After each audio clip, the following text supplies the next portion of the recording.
디모데후서 오늘 시작하도록 하겠습니다. 자, 오늘 전체적인 목차부터 먼저 말씀을 드리도록 하겠습니다.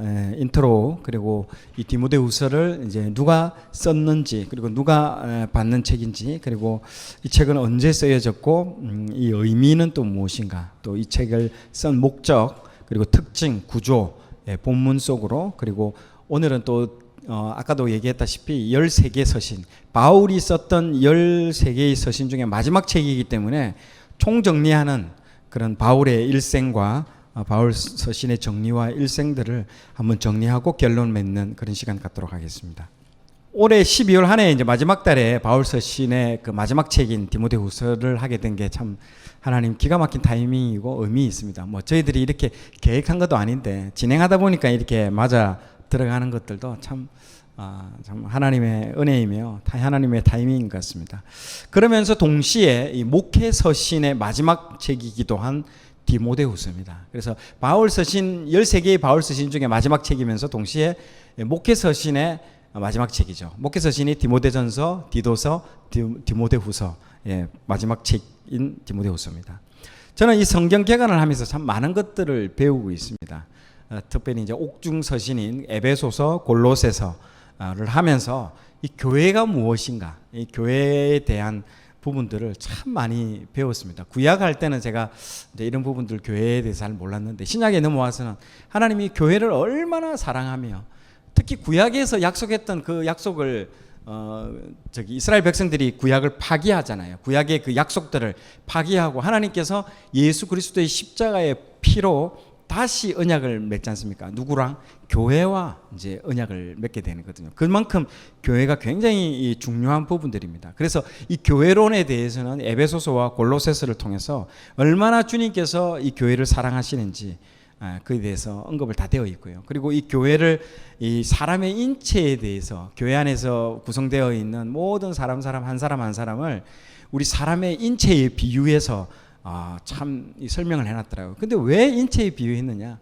그것도 참 의미가 있고 시간이 지나면 지날수록 참 대단한 비유면서 정말 적절한 비유가 아닌가 생각이 듭니다. 그리고 또 하나 또 말씀드릴 것은 제가 교회에 대해서 그동안에 이 교회가 얼마만큼 중요하고 교회가 얼마만큼 이 의미 있는지에 대해서 제가 깊이 깨닫지 못하는 나머지 한 번씩 또 교회의 연약한 부분들 보면 또 부정적인 말 했던 것들도 생각나게 해서 이런 부분들을 제가 회개하는 또 마음들도 하나님께서 주시더라고요.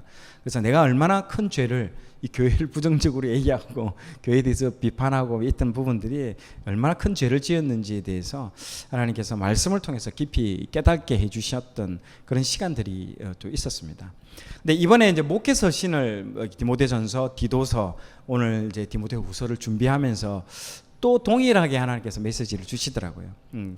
목회가 무엇이며, 그리고 목회자는 어떤 역할을 해야 되는 사람인지에 대해서 좀 더 깊이 하나님께서 알게 해 주셨습니다. 여러분, 목회가 무엇일까요? 저도 목회자가 아니고 평신도고 여러분 앞에 앉아 계신 분들도 다들 목회자가 아니신 분 앞에 이제 이런 질문을 하니까 상황이 너무 웃깁니다. 목회자가 아니라 제가 평신도로서 제 신앙의 여정을 한번 쭉 돌아보니까요.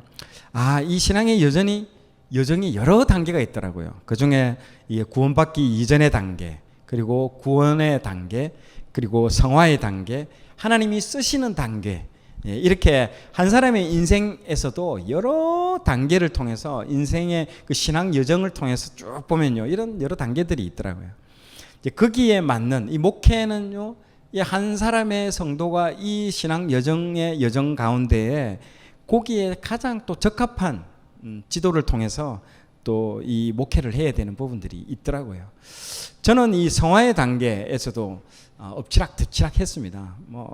제가 한때는 또 어릴 때는 제가 신앙 잘한다고 착각했던 시절도 많았거든요.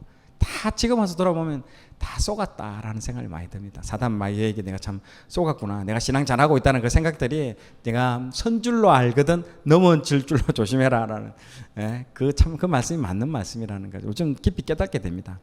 그래서 저도 성경 수십도 하면서 내가 뭔가 된 것처럼 착각하면서 살았던 적이 너무나 많습니다.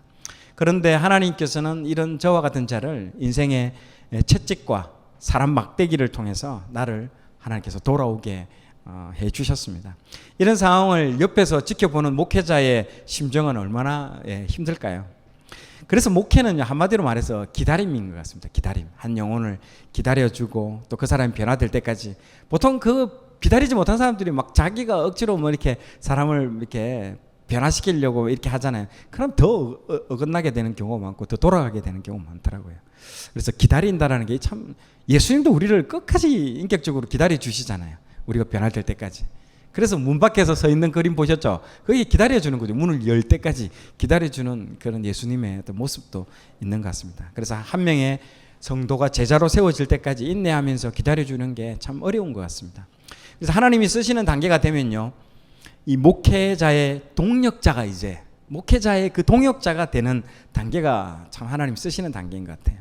목회에 도움이 되는 것이지 그 이전, 그러니까 그 정도 단계까지 가야 목회에 도움이 되는 것이지 그 이전 단계에 있어서는 계속 목회자의 그 도움을 받아야 되는 겁니다. 그러니까 얼마나 목회자가 많이 힘들까요?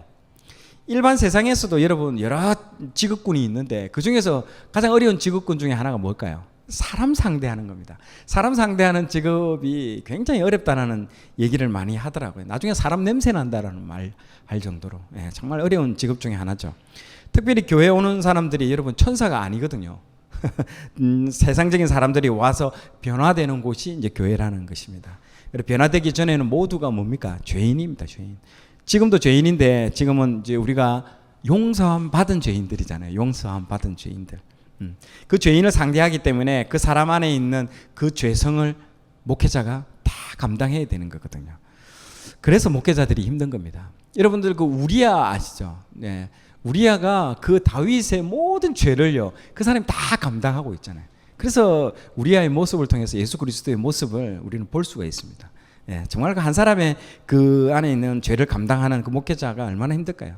여러분 비즈니스 하시는 분들, 전문직을 가진 사람들, 그 사람들은요 일이 명확합니다. 딱딱 구분이 되어 있지만은요 사람하고 깊은 관계 가운데 안 들어가도 자기가 딱 해야 될 일 그것만 딱딱 해도 문제는 없어요. 그러나 목회는요 그 사람의 영혼을 다루는 문제이기 때문에 그 사람 깊이 들어가게 되죠.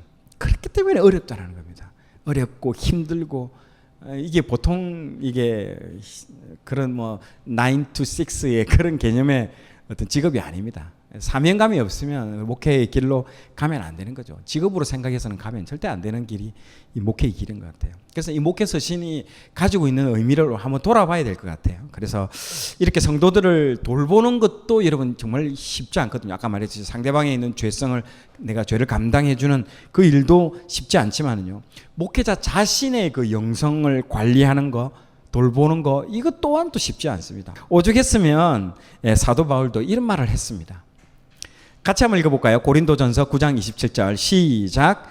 내가 내 몸을 쳐 복종하게 함은 내가 남에게 전파한 후에 자신이 도리어 버림을 당할까 두려워함이로다. 아멘. 자, 여러분 목양도 중요하지만요 자신의 영성 관리도 참 중요함을 느낍니다. 그러니 목회자가 다른 직업들보다 배나 힘든 거죠. 이렇게 두 가지 일을 동시에 하려다 보니까 목회자는요 정말 뭐 영화 제목도 있더라고요. 극한 직업이라는 거죠. 극한 직업이 아닐까 생각해 보게 됩니다. 그리고 설교할 때도요. 이 목회자분들이 십자가, 회개 뭐 이런 거 강조하는 설교하려면요. 정말 상당한 용기가 여러분 필요하다고 얘기하더라고요. 예전에 어떤 유튜브에서 뭐 제가 어떤 목사님 어떤 유튜브에서 하던 얘기를 제가 들었던 기억이 있는데요.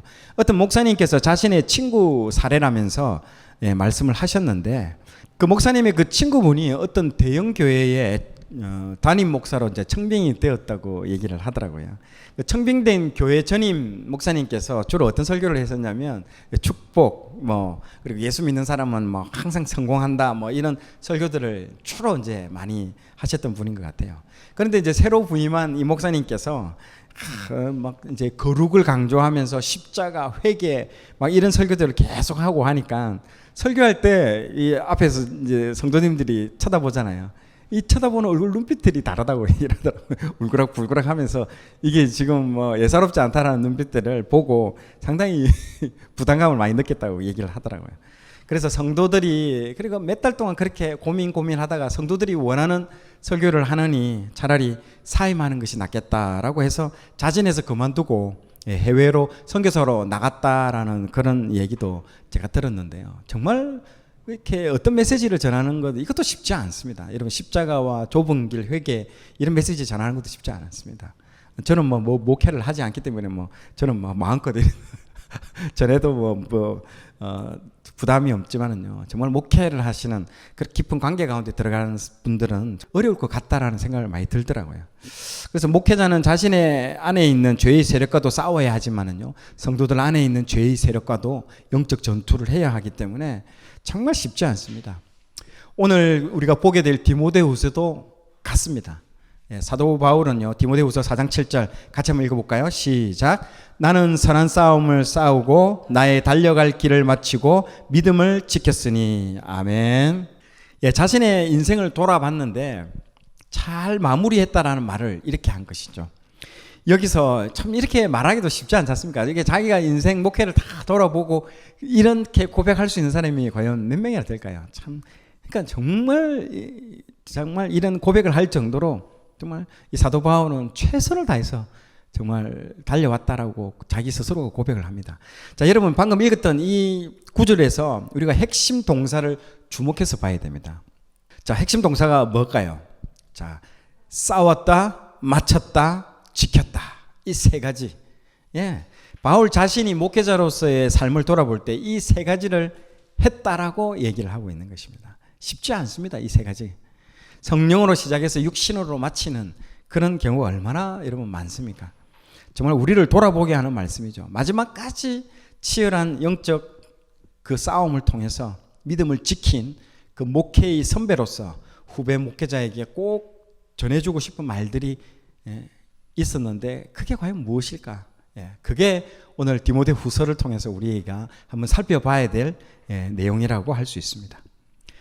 자, 첫 번째 그 수신자와 발신자를 한번 보도록 하겠습니다. 이 책의 발신자는요, 사도 바울이면서 수신자는 어디서 목회하는 사람일까요? 에베소 교회에 목회하는 디모데에게 이 책을 이 서신서를 보내게 됩니다. 자, 서신의 시작 부분에서 디모데후서 1장 1절 같이 한번 읽어볼까요? 시작. 하나님의 뜻으로 말미암아 그리스도 예수 안에 있는 생명의 약속대로 그리스도 예수의 사도된 바울은. 아멘. 다 이렇게 말씀하면서 이 발신자가 바울인 것을 이렇게 딱 친절하게 알려주고 있습니다. 이 시기에 사도 바울은요, 자신의 죽음이 다가옴을 알고 있었던 것 같습니다. 그래서 이 디모데후서는요, 죽음 직전에 쓴 책입니다. 방금 읽었던 그 생명의 약속이라는 그 표현이 나오죠. 동시에 서신 끝부분에 이 자신의 생명과 관련된 구절이 또 나옵니다. 같이 한번 읽어볼까요? 디모데후서 4장 6절 시작. 전제와 같이 내가 벌써 부어지고 나의 떠날 시각이 가까웠도다. 아멘. 처음과 끝이 지금 이 처음에는 생명이 나오고 끝에도 이 전제와 같이 내가 벌써 부어지고 떠날 시각이 가까웠다. 이 암시를 해주고 있습니다. 여러분 전제라고 딱 나오죠. 전제는 제사의 한 형태로 제사의 막바지에 불이 꺼지려고 할 때에 지금 이 제사를 지내고 있는데 보통은 처음에는 제사를 지내면 불이 활활 타릅니다. 그러나 이게 제사의 마지막 끝부분에 가면요, 제사가 불이 사그라듭니다. 꺼집니다. 그때 이제 이 전제를 붓는데 이게 전제가 뭐냐? 포도주 기름을 붓습니다. 액체를 붓는 게 전제라고 합니다. 액체. 그러면 그걸 부으면요, 다시 불이요, 다시 지펴지는 거예요. 그래서 이 제사를 마치지 못한 제사를요, 마지막까지 끝까지 마무리 짓는 거예요. 왜냐면 올려놓는 제사의 그 제물들이 축축한 게 많거든요. 내장도 꺼내기 때문에 물이 뚝뚝뚝뚝 떨어지면 불이 꺼진단 말이에요. 그렇기 때문에 제사를 다 끝까지 완수를 못하고 꺼질 수 있기 때문에 그때 꺼지려고 할 때 이 전제를 붓는 거예요. 액체, 포도주와 이런 것들을 부어가지고 확 다시 타오르게 한다는 거죠. 그래서 전제와 같이라는 표현을 통해서 자신의 생명 같은 피를 제사에 부어서 꺼져가는 초대교회의 신앙이 다시 불이 활활 타오르게끔 하는 심정으로 이 표현을 쓰는 겁니다. 왜냐? 이때가 지금 네로 황제의 당시거든요. 완전히 초대교회가 불이 다 꺼지기 직전까지 가는 상황이라는 거죠. 그 상황이 지금 이 제사가 꺼지는 그 상황하고 비슷하다는 거죠. 그러니까 표현이 너무너무 기가 막힌 표현을 쓴 겁니다. 그러면서 동시에 자신의 생명을 제사로 표현해서 잘 마무리할 수 있도록 이런 표현을 쓴 것이라고 볼 수 있습니다. 그래서 이 전제와 같이 내가 벌써 부어지고 라는 표현은요, 정말 묵상하면 묵상할수록 정말 뭉클하고 감동적인, 정말 감탄할 만한 표현이라고 사도 바울만이 이런 비유로 말할 수 있는 표현이라고 할 수 있습니다. 자, 서두에 생명의 약속, 말미에 나의 떠날 시각이 가까웠도다, 이 말씀이 겹치면서 읽는 우리로 하여금 자신의 죽음과 그 이후의 약속을 말하고 있음을 느끼게 해주고 있습니다. 디모데후서가 다른 목회 서신과는 분위기가 사뭇 다른 이유이기도 한 것이죠. 거기에다가 사도 바울 주변에 있던 사람들도 이제 모두 사람이 이제 죽고 자기의 사역이 점점점 희미해지고 꺼지기 시작하고 네로 황제의 박해가 심해지면요, 결국엔 떠나갑니다. 동역자들도 떠나가는 그런 상황을 볼 수 있습니다. 디모데후서 1장 15절에 보면요, 아시아에 있는 모든 사람이 나를 버린 이 일을 내가 안 하니, 떠났다라는 거죠. 모든 사람이 이런 표현을 쓰고 있습니다. 디모데후서 4장 16절, 나와 함께 한 자가 하나도 없고 다 나를 버렸으나, 이런 표현을 통해서 바울의 심정을요 알 수 있습니다. 바울이 두 번째로 체포될 당시에는요, 바울 주변에 있던 대부분의 동역자들이 바울을 떠나게 되었습니다. 자, 여러분 스가랴 13장 7절 말씀을 보면요, 이게 그러니까 이 양떼를 다 떠나게 하려는 목적은 뭔지 압니까? 목자를 치면 됩니다. 전략적으로. 여러분 자잘한 밑에 있는 사람 칠 필요 없고요. 누구를 치면 된다? 우두머리를 치면 되는 거예요. 그래서 목자만 치면요, 양떼들은 다 도망가게 되어 있어요. 그 구절이 스가랴 13장 7절에 나옵니다. 같이 한번 읽어볼까요? 시작. 만군의 여호와가 말하노라, 가라, 깨어서 내 목자, 내 짝된 자를 치라. 목자를 치면 양이 흩어지려니와 작은 자들 위에는 내가 내 손을 들이우리라. 아멘.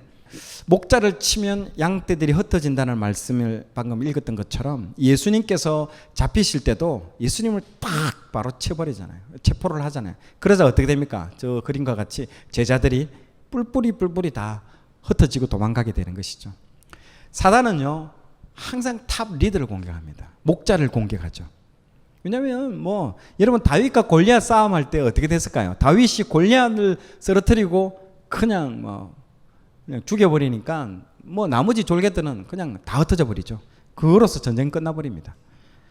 그래서 지도자를 위해서 중보 기도를 우리가 많이 해야 됩니다. 지도자가 무너지는 순간, 탑 리더가 무너지는 순간 한국 교회의 양떼들은요 다 넘어집니다.